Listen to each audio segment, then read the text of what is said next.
Ini pendapat channel Dunia Katolik tentang channel rahasia ajaran kultus. Mari kita menanggapi video rahasia ajaran kultus tentang bagaimana gereja Katolik menggunakan teknik cuci otak dengan menggunakan buku yang berjudul Thought Reform and the Psychology of Totalism, a Study of Brainwashing in China. karya Robert J. Lifton. Sejatinya buku ini tidak ditujukan untuk menyerang gereja Katolik. Yang menyerang adalah pihak yang memelintir isinya untuk mendukung agenda anti-Katolik, padahal konteks aslinya adalah psikologi penindasan di bawah rezim komunis. Benarkah buku karya Robert J. Lifton, Thought Reform and the Psychology of Totalism, tidak dapat diterapkan kepada gereja Katolik? Jawabannya, sangat bisa, dan bahkan saya menyarankan agar setiap orang, bukan saja bagi umat Katolik, yang mengaku agamanya itu yang sejati, wajib membandingkan ajaran agamanya dengan buku itu, untuk meyakinkan bahwa agamanya memang benar-benar sejati, bukan sebuah kultus berkedok agama Kristen. Dan di dalam video ini, saya juga akan menyanggah beberapa poin lainnya dari video channel The World of Catholic. Dan jika Anda seorang Katolik, tolong saksikan video ini sampai selesai, agar Anda tidak salah paham.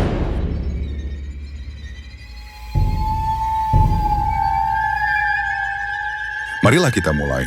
Pertama, jika Anda memperhatikan isi channel ini, saya memfokuskan diri berbicara tentang psikologi kultus, bukan tentang teologi. Oleh karena itu, meskipun tampak luarnya anggota kultus percaya kepada Allah dan Alkitab, tetapi sebenarnya tidak. Yang dipercayai dan ditaati oleh para anggota kultus adalah pemimpin dan kelompok mereka, yang merupakan sumber kebenaran sejati melampaui otoritas Alkitab dan Allah sendiri. Jadi sebuah kesia-siaan berdiskusi ayat-ayat kitab suci dengan anggota kultus, karena yang mengikat mereka bukan keyakinan mereka kepada Allah dan Alkitab, melainkan keyakinan mereka yang kuat kepada pemimpin mereka. Dan sebagai bukti umat Katolik sebenarnya mentaati dan mengikuti Paus Gereja Katolik, bukan Yesus Kristus. Saya telah membahasnya di video nomor 257. Dan sebagai perbandingan dengan ajaran saksi Yehua, mari kita lihat sebuah kutipan dari Menara Pengawal. Dan arti dipecat di dalam ajaran saksi Yehua adalah, seorang saksi Yehua itu tidak lagi menjadi anggota organisasi Menara Pengawal, karena telah dikeluarkan dari keanggotaan organisasi saksi Yehua. Artikel itu mengatakan, mengapa saksi-saksi Yehua memecat atau mengucilkan anggota yang mereka anggap murtad padahal ia masih percaya akan Allah, Alkitab, dan Yesus Kristus? Perhatikan pernyataan itu baik-baik, yaitu meskipun seorang saksi Yehua masih percaya kepada Allah, Alkitab, dan Yesus Kristus, tetapi ia akan tetap dipecat atau diekskomunikasi oleh organisasi Menara Pengawal. Mengapa seseorang yang masih percaya kepada Allah, Alkitab, dan Kristus dipecat? Jawabannya, jika ia tidak mengakui otoritas dari badan pimpinan, yaitu julukan bagi pemimpin tertinggi saksi Yehua, atau ia mempercayai ajaran yang bertentangan dengan ajaran badan pimpinan saksi Yehua. Jadi sebenarnya, posisi badan pimpinan itu berada di atas Alkitab, Allah dan Yesus Kristus sendiri. Mengapa hal ini bisa terjadi? Karena badan pimpinan mengaku sebagai wakil Kristus di bumi, dan kebenaran sejati itu hanya bisa diperoleh melalui mereka. Sehingga dengan demikian, pemimpin tertinggi saksi Yehua telah memonopoli kebenaran dan sekaligus memiliki otoritas absolut. Dan ini diakui oleh channel Dunia Katolik sebagai salah satu dari ciri-ciri sebuah kepemimpinan kultus berikut ini. Otoritas absolut. Pemimpin kultus menempatkan dirinya sebagai satu-satunya sumber kebenaran. Mengklaim memiliki wawasan khusus atau wahyu ilahi yang tidak dimiliki orang lain. Menolak kritik dan tidak mengizinkan pertanyaan atas ajarannya. Nah, hal yang sama terjadi kepada Martin Luther. Meskipun Luther masih percaya pada Allah, Alkitab, dan Yesus Kristus, tetapi Martin Luther diekskomunikasi oleh pihak gereja Katolik karena gereja Katolik memiliki otoritas absolut untuk menentukan bahwa Luther bersalah.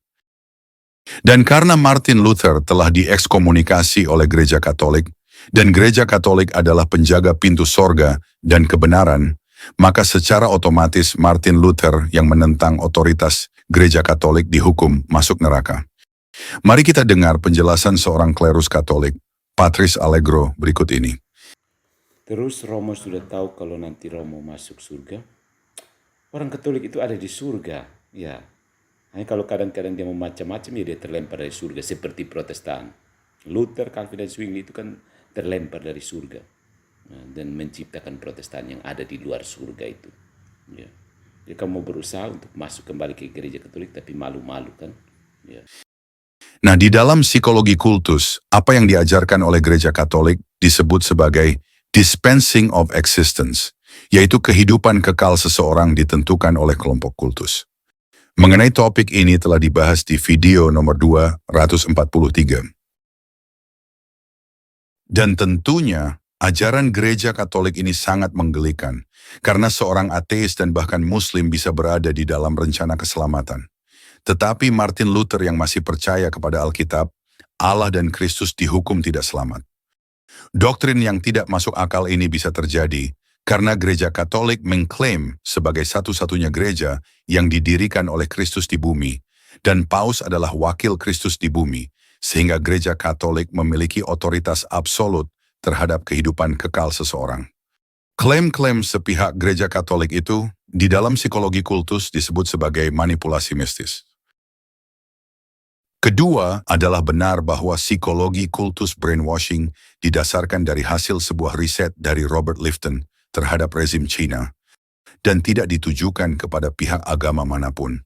Tetapi teori Lifton itu telah dipakai secara luas untuk menentukan suatu kelompok itu menggunakan teknik brainwashing atau tidak. Misalnya, buku-buku Stephen Hassan, seorang pakar kultus dan sekaligus mantan anggota kultus, yaitu Gereja Unifikasi atau Munis dari Korea Selatan, yang didirikan oleh Sun Myung Moon, berkata dalam bukunya, Ketika saya melakukan pelatihan atau ceramah di perguruan tinggi, saya biasanya menantang audiens saya dengan pertanyaan ini, bagaimana Anda tahu jika Anda berada di bawah pengaruh cuci otak? Setelah beberapa saat refleksi, kebanyakan orang menyadari bahwa jika mereka berada di bawah pengaruh cuci otak, mustahil untuk mengetahuinya tanpa bantuan dari luar. Selain itu, mereka perlu memahami dengan sangat jelas apa itu cuci otak. Nah, maksud dari Stephen Hassan adalah, jika seseorang berada di bawah pengaruh teknik cuci otak, maka orang itu tidak akan pernah tahu bahwa ia berada di bawah kendali program cuci otak. Satu-satunya cara untuk mengetahuinya adalah jika ada orang yang memberitahunya, dan orang itu diinformasikan bahwa dia berada di dalam pengaruh program teknik cuci otak. Oleh karena itu, seseorang harus tahu ciri-ciri teknik cuci otak, agar ia sadar bahwa ia memang berada di bawah pengaruh cuci otak. Jadi pelajarilah teknik cuci otak itu dengan baik dan bandingkan dengan ajaran gereja Anda. Jika ajaran gereja Anda memenuhi dan masuk ke dalam kriteria program cuci otak, maka Anda memang berada di bawah pengaruh cuci otak dan gereja Anda adalah sebuah kultus. Ketika saya berada di bawah pengaruh cuci otak, saya tidak mengerti apa itu semua. Saya berasumsi bahwa cuci otak akan melibatkan penyiksaan di ruang bawah tanah yang lembab, dengan lampu sorot menyinari wajah saya. Tentu saja, hal itu tidak pernah terjadi pada saya, saat saya bergabung dengan Monies. Setiap kali orang berteriak kepada saya dan menyebut saya, robot yang dicuci otak, saya hanya menganggapnya sebagai penganiayaan yang diharapkan.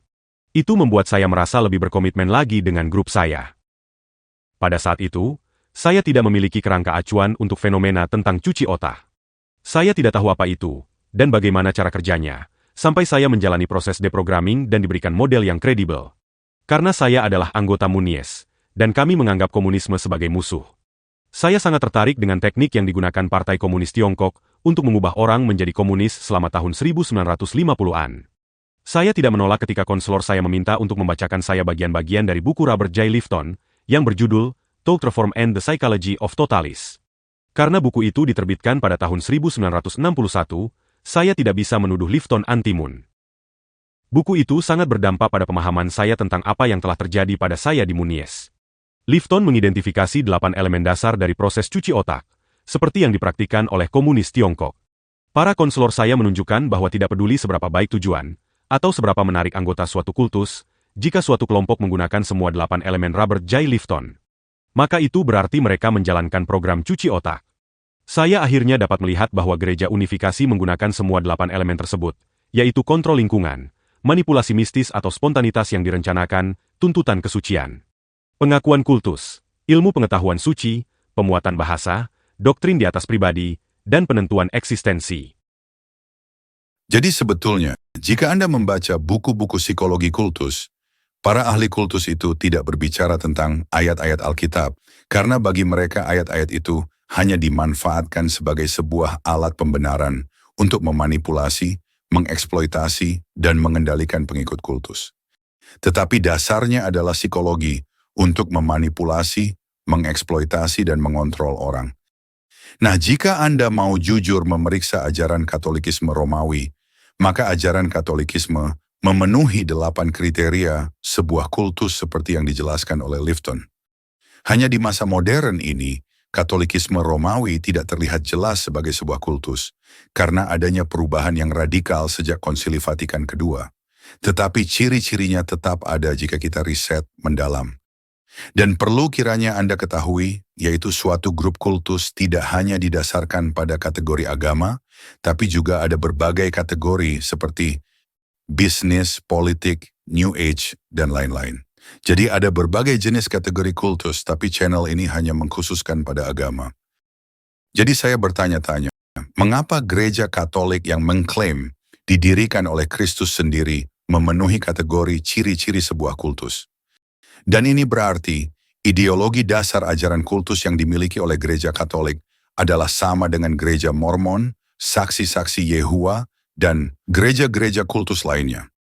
Meskipun secara teologi, ajaran ketiga kelompok itu jauh berbeda, bahkan bertentangan. Nah, kesamaan yang dimiliki gereja Katolik dengan grup kultus lainnya telah dibahas di video nomor 203. Nah, poin ketiga, channel Dunia Katolik menuduh saya sebagai anti-Katolik. Tentunya, tuduhan itu tidak benar karena saya sebenarnya adalah anti gerakan kultus berkedok agama Kristen. Sebelum membahas ajaran Katolikisme Romawi, saya telah membahas ajaran saksi Yehua secara konsisten selama lebih dari 15 tahun. Jadi awalnya, saya tidak tertarik dan tidak menganggap Katolikisme sebagai sebuah kultus. Sampai akhirnya, Patrice Allegro dan Damai Kasih Channel banyak mengkritisi Protestantisme, sehingga menarik perhatian saya dan saya pun terkejut menemukan ajaran Katolikisme memiliki kemiripan dengan ajaran kultus. Dan tuduhan channel itu bahwa saya telah mempelintir isi buku Robert Lifton itu juga tidak benar, karena semuanya disampaikan secara transparan dan semua orang bisa memeriksanya secara objektif. Dan sayangnya, sampai akhir dari video channel Dunia Katolik, admin channel itu tidak sanggup menyanggah adanya teknik cuci otak, manipulasi mistis dalam ajaran Katolikisme Romawi, bahkan mengkonfirmasi dengan menyampaikan argumen-argumen yang akan disanggah dalam video ini. Keempat, channel Dunia Katolik berkata, Ketika saya menanyakan denominasi dari admin, rahasia ajaran kultus, dia menolak menyebutkan afiliasinya. Mengapa? Bukankah saat beribadah, dia pasti bernaung di bawah denominasi tertentu? Ataukah dia tidak yakin dengan denominasi tempat dia beribadah sendiri? Kalau dia tidak berani menyebutkan denominasi, bagaimana kita bisa percaya bahwa ajaran yang dia sebarkan berasal dari gereja yang benar? Bukankah transparansi adalah hal mendasar dalam pengajaran iman? Atau jangan-jangan, dia tahu bahwa jika denominasinya dibuka, semua orang akan melihat fondasi rapuh dan otoritas semu dari ajaran yang dia bela. menurut saya poin yang dibuat oleh channel Katolik itu sangat lucu karena, pertama, saya membuat channel ini tidak ada persetujuan dari gereja manapun. Dan saya bertindak atas inisiatif pribadi, tidak melibatkan gereja manapun. Jadi sangatlah lucu jika saya menyebutkan sebuah gereja. Tetapi faktanya, gereja yang saya sebutkan tidak tahu menahu tentang apa yang saya kerjakan. Dan denominasi yang saya cenderung yakini adalah Calvinis, meskipun tidak 100% menekuninya. Kedua, bagaimana saya bisa dituduh bahwa ajaran yang saya yakini itu bukan berasal dari gereja yang benar jika saya tidak berbicara tentang teologi secara khusus, melainkan saya fokus pada psikologi kultus? Apakah admin channel Dunia Katolik tidak memperhatikannya? Coba perhatikan, yaitu jika menyangkut teologi, umumnya saya mereferensikan pada ahlinya. Ketiga, karena saya berbicara tentang psikologi kultus, saya jelas sangat transparan dan bahkan mendorong siapapun juga untuk memeriksanya agar tidak mudah tertipu oleh grup kultus manapun juga yang menjual nama Kristen. Dan saya yakin pengetahuan admin channel Dunia Katolik tentang psikologi kultus diinspirasikan dan diperoleh dari channel ini, bukan? Dan saya yakin jika admin Dunia Katolik mempelajari psikologi kultus dengan objektif dan jujur, maka admin Dunia Katolik pun akan mengakui bahwa gereja Katolik memenuhi kriteria sebuah kultus. Lagi pula, apakah kita ingin mengasah dan mengadu gagasan atau berkenalan? Saya ingin mengasah dan mengadu gagasan, bukan kenalan dengan siapapun juga.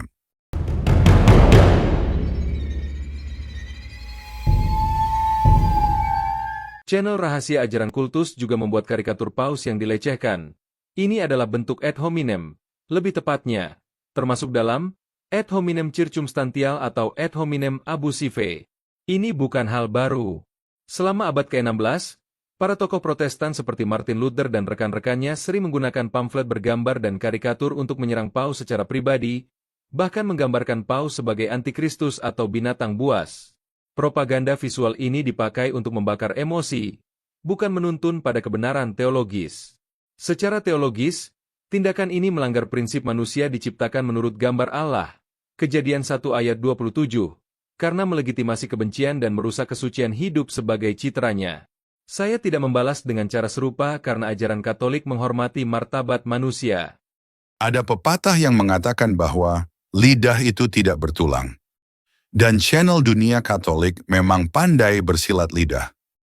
Mari kita lihat gambar ilustrasi yang dibuat oleh channel Dunia Katolik di dalam videonya, dan dengar juga konteks narasi yang dibuat oleh admin channel itu, yaitu saat berbicara tentang Protestan dan pendetanya.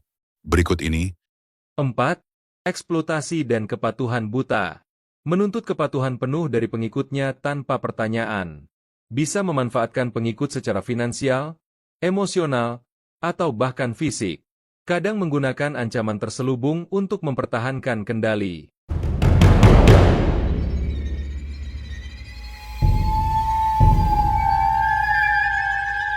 Nah, silakan penonton menilai sendiri.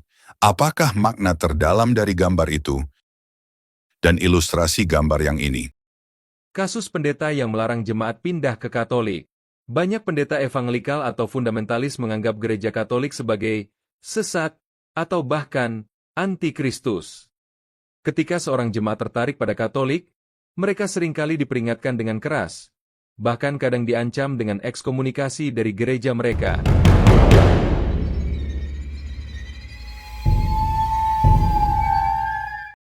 Dan tentunya, jika Anda melihat thumbnail video yang berjudul Membongkar Kuah Kosong Protestan, bersembunyi di balik propaganda dan cuci otak anti-Katolik, Anda tidak akan menemukan gambar ilustrasi itu.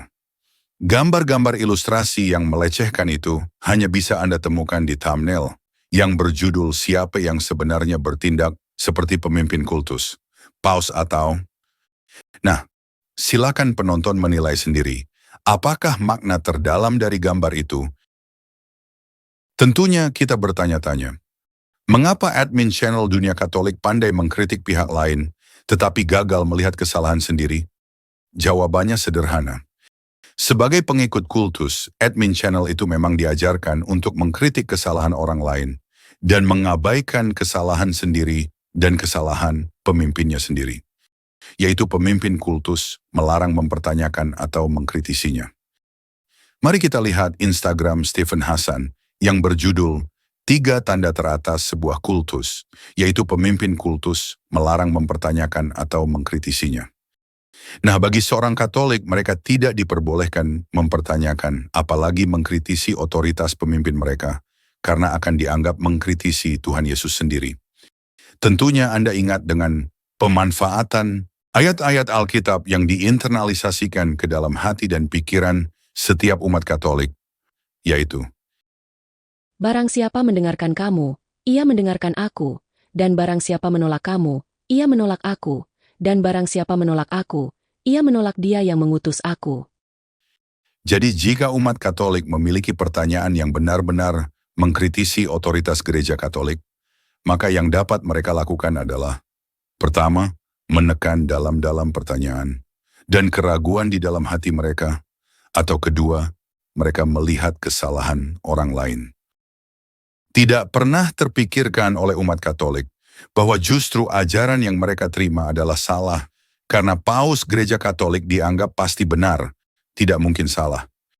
Ini disebabkan karena Gereja Katolik dianggap memiliki kebenaran absolut yang bersumber dari Tuhan sendiri. Topik ini telah dibahas di video nomor 283. Dan jika ada kesalahan, maka yang salah adalah orang lain, atau pihak umat Katolik sendiri yang salah memahami apa yang diajarkan Gereja Katolik.